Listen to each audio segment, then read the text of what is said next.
Hi friends, welcome to Kalavathi village foods. இப்போ வந்து கல்யாண முருங்கை இலை பறிச்சிட்டு அதை வச்சு அடை செய்ய போகிறேன். இது சளிக்கெலாம் ரொம்ப நல்லது. நாள்பட்ட சளியெல்லாம் விலகும். அதோட ஆஸ்மா உள்ளவங்களுக்கெல்லாம் இது ரொம்ப நல்லது. இதை எடுத்துகிட்டு இந்த இலையை இந்த மாதிரி நீங்கள் எடுத்துங்க. கொழுந்து இலையாக இருந்தால் ரொம்ப நல்லது. அது உங்களுக்கு ரொம்ப நரம்பு இருக்காது, அப்படியே நீங்கள் எடுத்துடலாம். இந்த நடு நரம்பு மட்டும் வச்சுட்டு மீதி எல்லாத்தையுமே நம்ம எடுத்துடலாம். அது கொஞ்சம் முத்தின இலையாக இருந்துன்னா இங்கே இடையில இதில் நரம்பை வச்சுட்டு இலையெல்லாம் நீங்கள் எடுத்துருங்க. இந்த மாதிரி எடுத்துங்க. நான் இந்த மாதிரி எல்லா இலையும் எடுத்து ஆஞ்சி எடுத்து வச்சுருக்கேன். இது ரொம்ப நல்லது, உடம்புக்கு நல்லது. இப்போ இந்த இலையெல்லாம் கிடைக்க மாட்டேங்குது. முன்னாடி எல்லோரும் வீட்டு இந்த வேலியிலலாம் நிறைய இருக்கும், எல்லார் வீட்லேயும் மரம் இருக்கும். இப்போ இதை நான் பறிச்சுட்டு தான் இந்த இலையெல்லாம் எடுத்து க்ளீன் பண்ணி எடுத்து வச்சுருக்கேன். இப்போ இதை நல்லா அலசி எடுத்துகிட்டு வந்துடணும். அதுக்கு நான் 1 டம்ளர் அரிசி ஊற வச்சு நல்லா கழுவிட்டு ஊற வைக்கிறேன். அதுக்கு பிறகு அரிசியை நல்லா கழுவிட்டு இந்த இலையும் அதோடு சேர்த்து நம்ம அரைக்க வேண்டியதுதான். பாருங்கள், இப்போ கொஞ்சம் முத்தின இலையாக இருந்தால் எப்படி இருக்குது பாருங்கள். இந்த மாதிரி நம்ம எல்லாத்தையும் எடுத்து வச்சுட்டு இதை நல்லா இலையை கழுவி எடுத்துகிட்டு வந்துடும். கழுவி எடுத்துகிட்டு வந்துட்டு இது அரிசியும் நம்ம கழுவி எடுத்துகிட்டு வந்துடலாம். அரிசி ஒரு குறைஞ்சது ஒரு 4 மணி நேரமாவது ஊற வைக்கணும். அது இட்லி அரிசி, புழுங்கல் அரிசி. இதோட நம்ம மிளகு போட்டு அரைச்சி அதோட உப்பு சேர்த்து அரைச்சி தான் நம்ம அடை தட்ட போகிறோம். இப்போ இதை கழுவி எடுத்துகிட்டு வந்துடுறேன். பாருங்கள், இப்போ இது அரிசி 1 டம்ளர் அரிசி வச்சுருக்கேன் நான். இது நல்லா 3 மணி நேரம் ஆயிடுச்சு. நான் 3 மணி நேரம் ஊற வச்சுருக்கேன். இது மிக்ஸி ஜாரில் எடுத்து போட்டு இப்போ இந்த இலை கல்யாண முருங்கை இலையும் கழுவிட்டு இதோட சேர்த்துக்கிறேன். சேர்த்துட்டு இதுக்கு 1 டீஸ்பூன் அளவுக்கு மிளகு சேர்த்துப்போம்.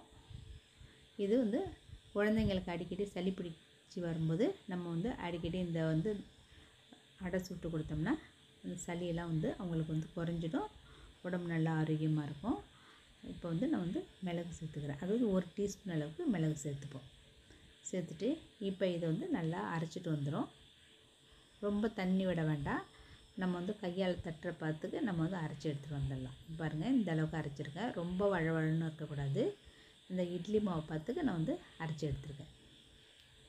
இப்போ இது ஒரு தோசைக்கல்லை நல்லா சூடு பண்ணிவிட்டு கொஞ்சமாக நடுப்புற மட்டும் எண்ணெய் விட்டு கொஞ்சமாக மாவு எடுத்து ஒரு சின்ன அடையாக தட்டிப்போம். இந்த மாதிரி நீங்கள் குழந்தைங்களுக்கு ஒரு ஈவினிங் ஸ்நாக்ஸ் மாதிரி கூட நீங்கள் கொடுக்கலாம். நீங்கள் இந்த மாதிரி நீங்கள் சாப்பிடும்போது குழந்தைகளுக்கு அது நல்ல டேஸ்ட்டாகவும் இருக்கும். குழந்தைங்க விரும்பி சாப்பிடுவாங்க. அதே நேரத்தில் அவங்களுக்குள்ள சளி தொல்லைகள்லாம் உங்களுக்கு குறைஞ்சிடும்.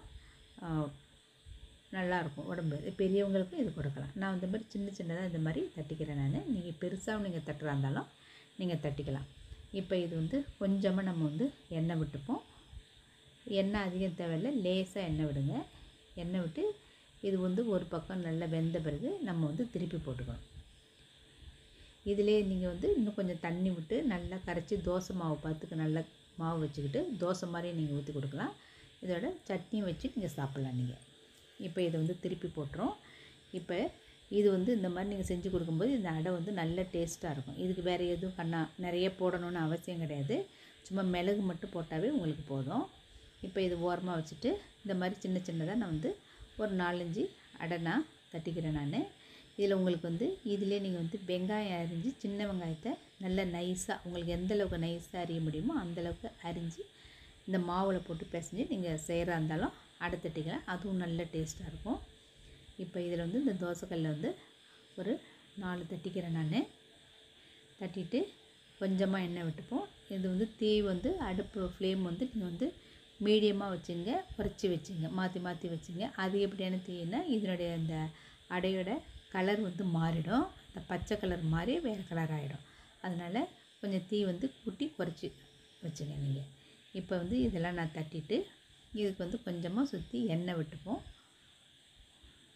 எண்ணெய் விட்டு நெய் விடுறவங்களும் நெய் விட்டுக்கலாம். இந்த மாதிரி கொஞ்சமாக எண்ணெய் விட்டுட்டு ஒரு பக்கம் வெந்ததும் இதை நம்ம திருப்பி போட்டுக்கலாம்.